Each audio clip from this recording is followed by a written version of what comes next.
ये समय पश्चिम बंगाल के लिए बहुत अहम है। हेलो एभ्रिवान, नमस्ते, दिस इज मी अर्ज। Welcome to my mini blog. आज त निकै दिन पछाडि म बनाउँदैछु यो ब्लग है। र ब्लग चाहिँ के कारणले बनाउँदैछु भन्दाखेरि म चाहिँ जाँदैछु आज अलिपुर है, किनभने हाम्रो श्री नरेन्द्र मोदीजी, हाम्रो देशको प्राइम मिनिस्टर, उहाँ आउनुहुँदैछ अलिपुरद्वार है।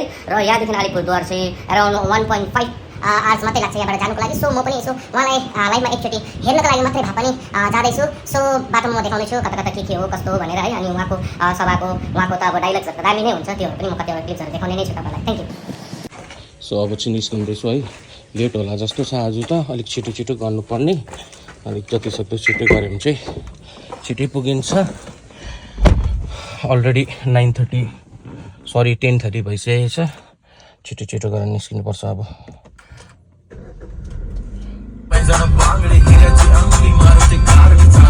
आज त वेदर पनि दामी भइरहेछ है। हिजोदेखि त एकदम टन टन घाम लागिरहेको थियो। आज चाहिँ अलिकति गरम त्यति साह्रो छैन। सो त्यहाँ अलिपुरसम्म नै घाम लागे चाहिँ राम्रो हुन्थ्यो।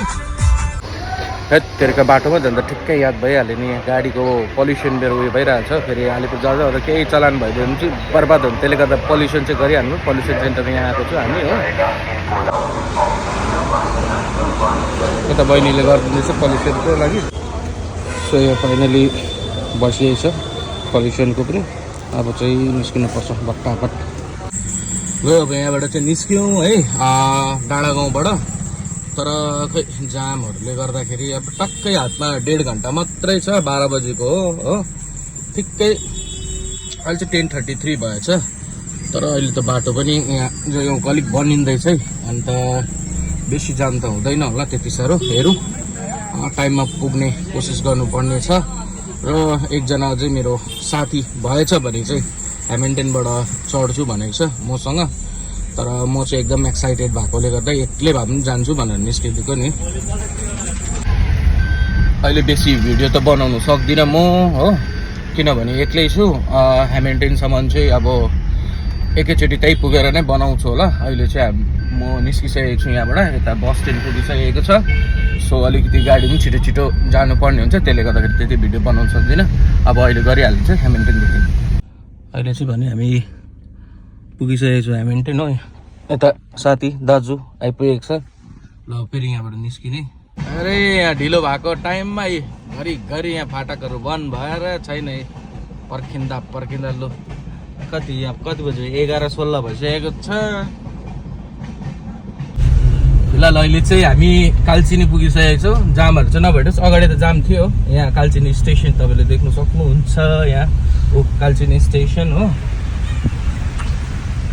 अब हामीलाई त पुग्नु ढिलै हुन्छ जस्तो लाग्दैछ। I hope so. हेरौँ र पनि। अहिले पनि गाडीहरू त जाँदैछ, जानु त कति बजीसम्म चाहिँ पुग्ने हो पनि।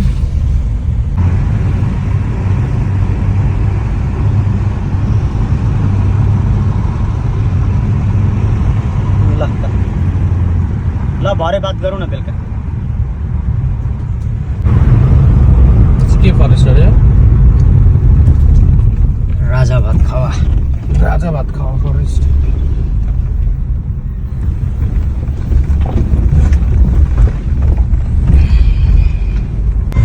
ल फाइनली हामी अलिपुर एन्टर गर्न आँटिसक्यो। यता भित्रको बाटो भएर आएको थियो हामी राजा भात खावा है।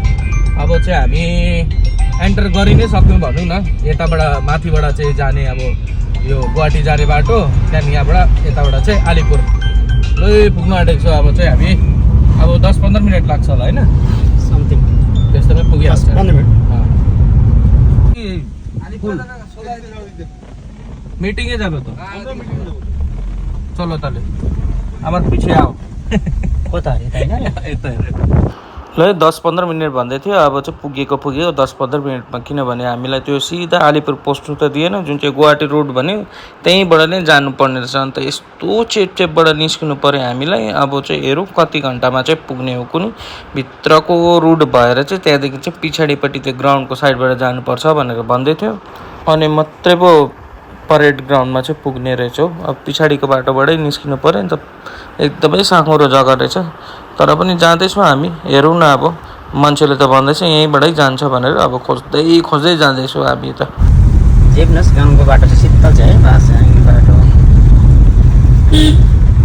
अब के हो मोदीजी त आएको जस्तो छ त हेर्नु त के हो क्या हो ऊ हेलिकप्टरमा बासाङले एउटा सानो छिटो छिटो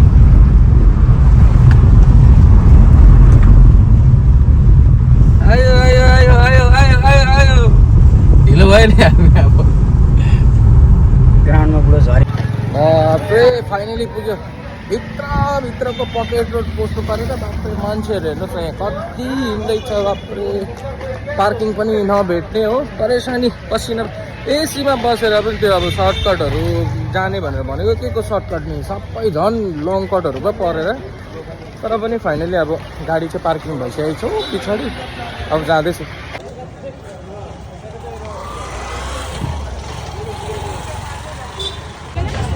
यस्तो डरलाग्दो भिड भइरहेको छ नि यहाँ ग्राउन्ड पुग्नु आँट्यो अब भोक लागेर काँक्रा नि ब्रेकफास्ट पनि नगरिकन निस्केको काँक्रा खाँदैछ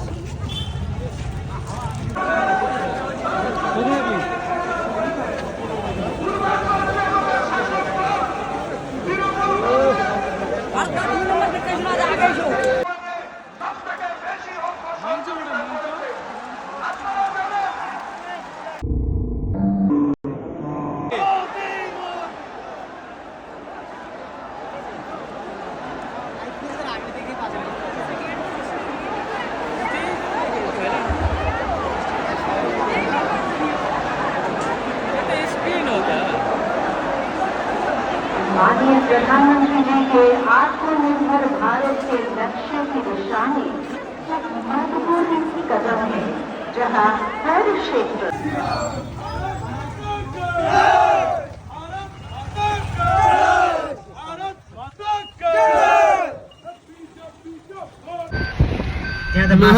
अब हामी त